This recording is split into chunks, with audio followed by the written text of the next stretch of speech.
ሰላም የአፍሪ ፊልምስ ወዳጆቻችን እንዴት ናችሁልን? ኢስት ፓላስ በቀጣዩ ክፍል ተመልሷል። ይህንንና ኢቻለም የተሰኘውን ቻናላችንን ሰብስክራይብ እንዲሁም ቪዲዮቹን ላይክ እያደረጋችሁ አበረታቱን። ይመቻችሁ። ሰናይ ጊዜ። በባለፈው ክፍል በኢስት ፓላስ ቤተመንግስት ውስጥ የንጉሱን ሕፃን ልጅ እያሰቃየ የነበረው መንፈስ ከ30 ዓመት በፊት የሞተችው ሴት መንፈስ ሳይሆን የገዛ የሞተው የንጉሱ ልጅ የአሁኑ ንጉስ ታላቅ ወንድም መንፈስ መሆኑንና ነጉቺዮንም ይህን ሲደርሱበት በቤተ መንግስቱ ውስጥም ከቆዩ በንጉሱ እንዳይገደሉ ለመሸሽ ሲያስቡ የንጉሱ ልጅ ትንሹ ልዑልም ዮንጎን ሲሞትም አይተን ነበር ያቆም ነው።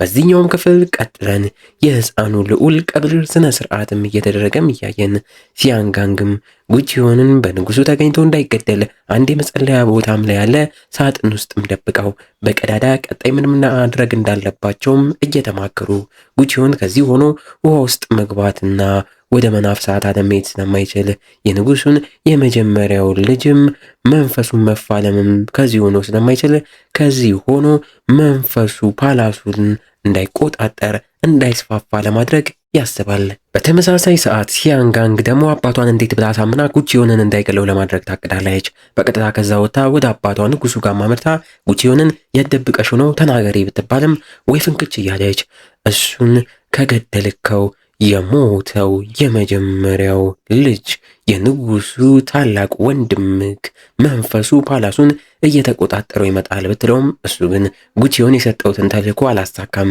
ትንሹ ልጅም ሞቷል፣ ስለዚህ ጉቺዮን ይገደላል፣ አንቺን ከዚህ ካባረርኩሽ የሚረዳው አይኖርም እያላት እሷም እንደዛ ካደረግ እኔ ደግሞ ድሮ በወንዙ መንፈስ እያላከክና እያሳበብክ የሰራከውን ሚስጥር ታላላቅ ወንድሞችክን እንዳለ የድሮ ንጉስ ልጆች መግደልክን እናገራለሁ ስትለው በንዴት ተነስቶ አፏን እያፈነ እንዲች ብላ ተንፈሽ እንዳትል እምቢ ካለችም የእሷ ዕጣ ፈንታ እንደ እናቷ እንደሚሆን ተናግሮ ያስፈራራታል።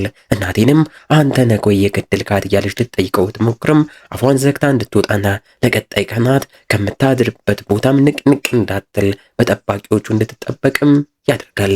በቀጣይ ቀናት ጉቺዮንም የሚረዳው ማንም ሰውም ሳይመጣለት ሲያንጋንግም ከክፍሏ መውጣት ሳችልም ቀርታ ቀናቶች እየሄዱ መጥተው ጉቺዮን እየተዳከመም የንጉሱ ታላቅ ወንድም መንፈስም ከተማዋን እየተቆጣጠራት እንዳለም ሲሰማው ሲያንጋንግም በድብቅ እናትየውን እንድትረዳውም ልካለት እናትየውም እሱ ጋር ደርሳ ልታወራው ብትሞክርም እሱ ግን የንጉሱ የመጀመሪያ ልጅ ታላቅ ወንድም የሆኑ ንጉስ ታላቅ ወንድም የሆነው ድሮ የሚጠቀምበትን ዕቃ ፈልገሽልኝ አምጪልኝና በሱ መንፈሱን ለማስወገድ ልሞክር፣ የሱ መንፈስ ነው እንዲህ ፓላሷን እያሰቃየም ያለው እያለ ቢነግራትም ሴትዮዋ ግን ሳታምነውም ቀርታ ተበሳጭታበት ልትወጣ ብትልም እምልሽን ካላደረግሽ ንጉሱ ልጅሽ እናም የልጅ ልጅሽ ሲያንጋንግም ደም ተፍተው ነው የሚሞቱትም ይላታል።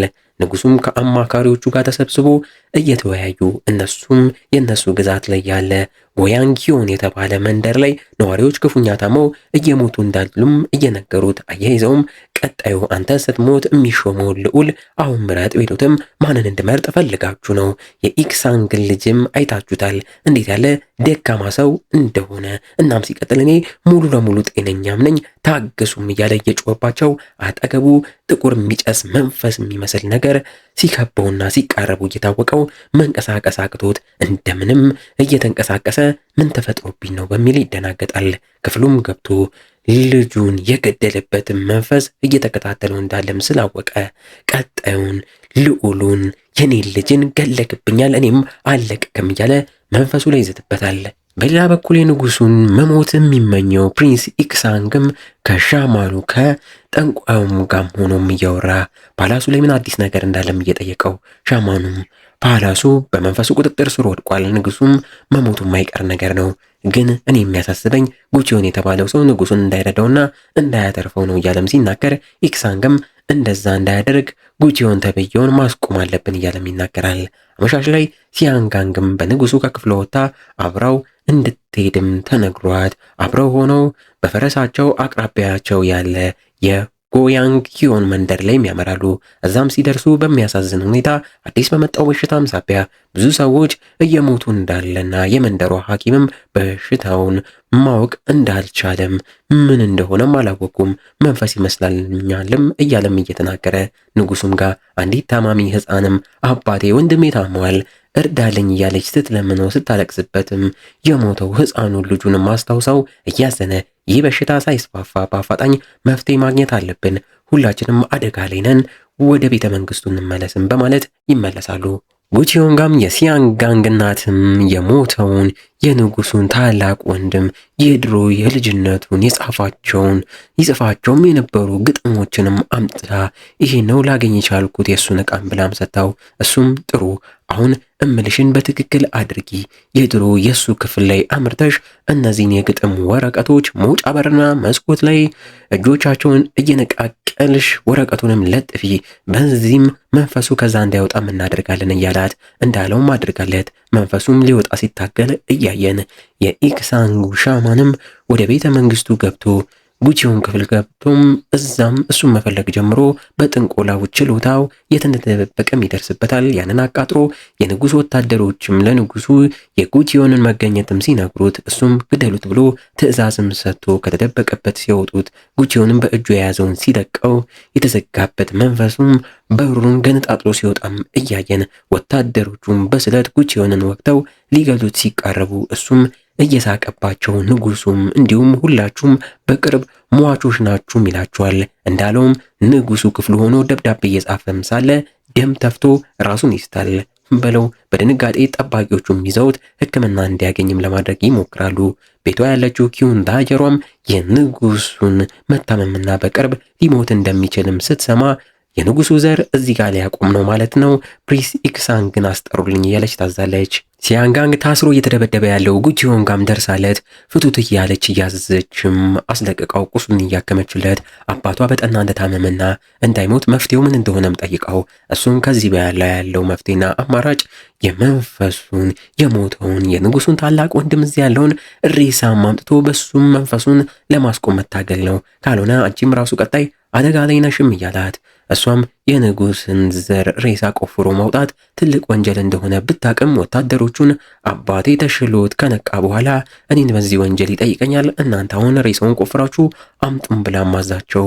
ሬሳውንም ሳያመጡ ታዲያ መንፈሱም እዚሁ ቆይቶ ከመሸ ሌሊትም ከሆነ ንጉሱ እንደሚሞት ቶሎም መፍጠን እንዳለባቸው ጉቺዮንም ይናገራል።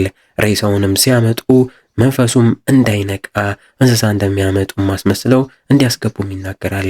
በዚህ መልኩ ሬሳውም ተቆፍሮም ወጥቶ መጥቶ ሲገባ ጉቺዮንም ምንም ያህል ቢቆስልም ወደዛኛው የጉዌ መናፍሳት ዓለም ሄዶ መንፈሱን ለመፋለም ወንዙ ጋር ይሄዳል። ሲያንጋንግም ራሱ እንዲጠብቅ እየነገረችው የደውል ጌጧንም ሰታ በሰላም እንዲመለስ ተመኝታለት በስስት እያየች ትሸኘዋለች። ጉቺዮንም ለቀናት የራቀበት የመናፍስት ዓለም ላይም ሻሞላውን ይዞም ገብቶ ከዋናው ከአስቸጋሪው መንፈስ ከንጉሱ ታላቅ ወንድም መንፈስ ጋር መፋለም ይጀምራል።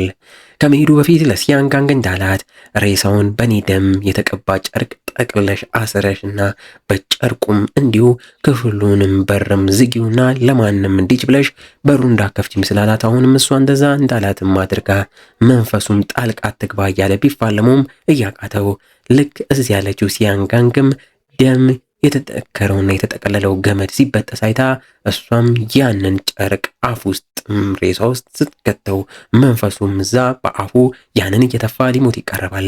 ጉቺዮንም በቃ በቅቶልካል፣ ወደ አፍተር ላይፍ ዓለም ልልክክ ነው ብሎ ሊጨርሰው ሲልም ከኋላው ማንነቱን ያላወቀው ነጭ የተቀዳደደ ልብስ የለበሰ ተለቅ ያለ ሽማግሌ መልክ ያለው መንፈስ መጥቶ ይፋለመዋል።